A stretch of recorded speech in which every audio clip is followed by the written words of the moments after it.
안녕하세요. 서학개미 여러분. 오늘은 광고 기술 분야의 절대 강자 중 하나죠. 더 트레이드 데스크, 줄여서 TTD에 대해 깊이 파고 들어볼까 합니다. 한때는 정말 시장의 사랑을 한 몸에 받았던 주식인데 최근에 주가가 크게 흔들리면서 많은 분들이 이거 도대체 무슨 일이지? 하고 궁금해하시더라고요.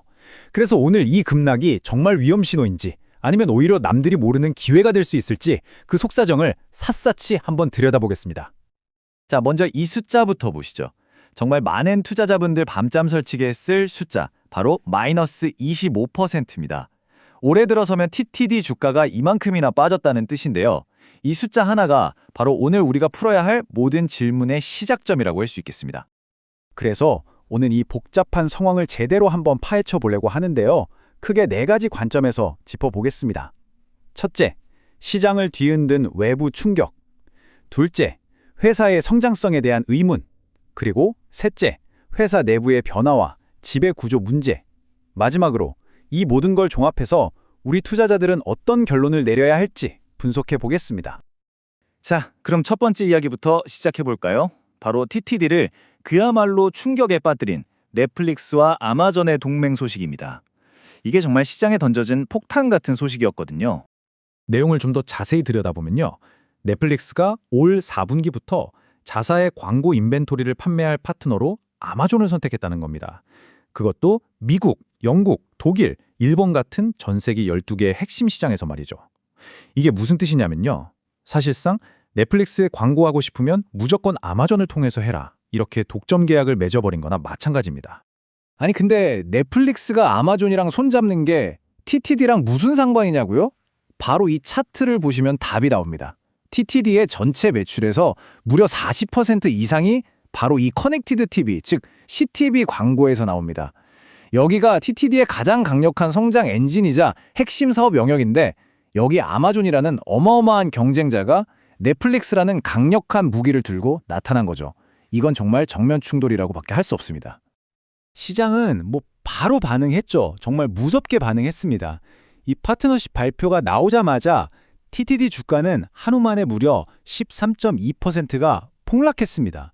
시장이 이 뉴스를 얼마나 심각하게 받아들였는지 단적으로 보여주는 숫자죠. 월가의 대표적인 투자은행이죠. 모건 스탠리에서 나온 이 분석이 시장의 공포를 아주 정확하게 요약해줍니다. 한번 생각해보세요. 광고주 입장에서는 당연히 넷플릭스라는 엄청난 프리미엄 채널에 독점적으로 광고를 내보낼 수 있는 아마존 플랫폼으로 몰릴 수밖에 없겠죠? 결국 TTD의 가장 중요한 성장 스토리에 갑자기 빨간불이 켜진 셈입니다. 그런데 문제는 이게 끝이 아니었다는 겁니다. 이 넷플릭스 아마존 쇼크가 터지기 한 달 전부터 사실 TTD 내부에서는 이미 경고음이 울리고 있었거든요. 바로 실적 발표에서 드러난 불안한 신호 때문이었습니다. 자, 8월 7일에 발표된 2분기 실적표인데요. 왼쪽만 보면 아주 훌륭합니다. 매출이 작년보다 28%나 늘었으니까요. 그런데 진짜 문제는 바로 그 옆에 있습니다. 이렇게 좋은 실적을 발표하는 자리에서 갑자기 올해 전체 매출 전망치, 즉 가이던스를 무려 14%나 확 낮춰버린 겁니다. 투자자들 입장에서는 아니 지금 당장은 장사를 잘했는데 앞으로는 자신이 없다는 건가? 하는 혼란에 빠질 수밖에 없는 상황이었죠. 그럼 도대체 왜 잘 나가다가 갑자기 전망치를 낮췄을까요? 회사가 내놓은 이유는 크게 4가지입니다. 첫째, 전 세계적으로 광고 시장 자체가 좀 둔화되고 있다. 둘째, 핵심 사업인 CTV를 제외한 다른 분야의 성장이 생각보다 더디다. 셋째, 기술 개발에 돈을 많이 쓰다 보니 이익이 줄어들고 있다. 마지막으로 인플레이션 때문에 앞으로를 좀 보수적으로 봐야겠다 이런 겁니다. 자, 그런데 여기서 되게 흥미로운 점이 하나 있습니다. 이렇게 악재가 겹쳤는데도 월가의 전문가들은 여전히 TTD를 좋게 보고 있다는 거예요. 여기 보시면 현재 주가는 68달러 선인데 애널리스트들의 평균 목표 주가는 85달러에 형성되어 있습니다. 이건 어쩌면 지금의 주가 하락이 좀 과도하다, 시장이 너무 패닉에 빠진 거 아니냐는 신호로도 해석될 수 있겠죠? 자, 지금까지는 시장의 외부적인 충격과 실적 얘기를 해봤는데요. 이제는 TTD 내부로 좀 더 깊이 들어가 보겠습니다. 리더십이나 지배구조 같은 어쩌면 더 근본적인 문제들을 살펴볼 차례입니다. 이런 위기 상황에서 TTD가 꺼내든 카드가 바로 새로운 인물이었습니다.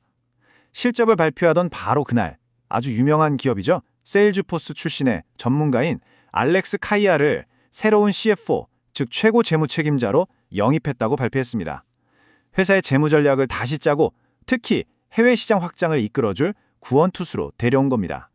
이 CFO 임명은 사실 하반기에 예정된 여러 중요한 내부 이벤트들의 시작을 알리는 신호탄 같은 거였어요. 그리고 바로 오늘 9월 16일에 회사의 미래에 아주 중대한 영향을 미칠 수 있는 특별 주주총회가 열렸습니다.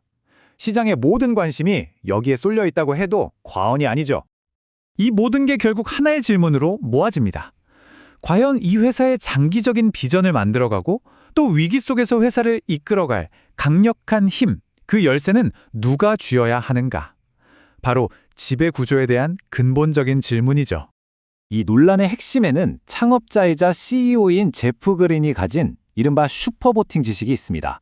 이게 뭐냐면요. 보통 주주들이 한 표를 행사할 때 이 주식을 가진 CEO는 혼자서 10표를 행사할 수 있는 막강한 권한입니다. 그런데 이 권한이 2025년에 끝나거든요.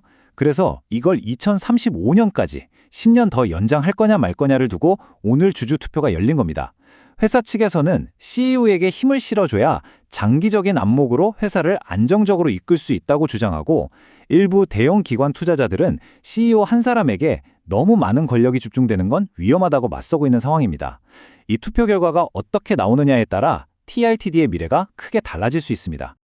자, 이제 거의 다 왔습니다. 외부 충격, 실적 우려, 내부 지배구조 문제까지 이 모든 조각들을 모아서 우리 투자자 입장에서 TTD를 어떻게 바라봐야 할지 최종 정리를 해보겠습니다.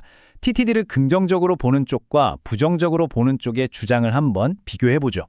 지금 TTD를 둘러싼 시장의 시각은 정말 극명하게 갈리고 있어요. 먼저 강세론자, 그러니까 TTD의 미래를 밝게 보는 쪽의 주장은 이렇습니다. 아마존, 구글과 달리 TTD는 독립적인 플랫폼이라서 광고주 입장에서 더 믿을 수 있다. 디지털 광고 시장 자체가 구조적으로 성장하고 있기 때문에 TTD도 같이 성장할 수밖에 없다는 거죠. 반면에 약세론자, 즉 비관적으로 보는 쪽의 반박도 만만치 않습니다. 아마존 같은 거대 기술 기업과의 경쟁에서 이기기 힘들다. 이미 성장세가 꺾이고 있다는 신호가 나오지 않았냐. CTB 시장도 점점 포화 상태에 이르고 있다. 이런 우려들을 제기하고 있습니다. 하지만 이런 팽팽한 논쟁 속에서 꾸준히 나오는 목소리가 하나 있습니다. 지금 시장의 반응이 너무 과하다. 이건 오버액션이라는 거죠. 시킹알파 같은 투자 분석 매체에서는 TTD의 기본적인 체력, 즉 펀더멘털은 여전히 튼튼하다고 보고 있어요. 그래서 TTD가 앞으로도 연간 25% 이상의 높은 성장률을 유지할 수 있을 거라면서 오히려 지금이 매수 기회일 수 있다는 의견을 내놓고 있습니다. 결국 이 모든 이야기는 하나의 거대한 질문으로 귀결됩니다. 아마존, 구글 같은 거인들이 모든 걸 집어삼키려는 이 광고 시장의 정글 속에서 더 트레이드 데스크는 과연 특정 대기업에 속하지 않은 독립 플랫폼이라는 자신만의 독자적인 가치를 계속해서 직면해낼 수 있을까요? 바로 이 질문에 대한 답에 TTD의 미래와 우리 투자자들의 수십억 달러가 달려 있습니다. 오늘 준비한 내용은 여기까지입니다. 도움이 되셨다면 구독 부탁드립니다.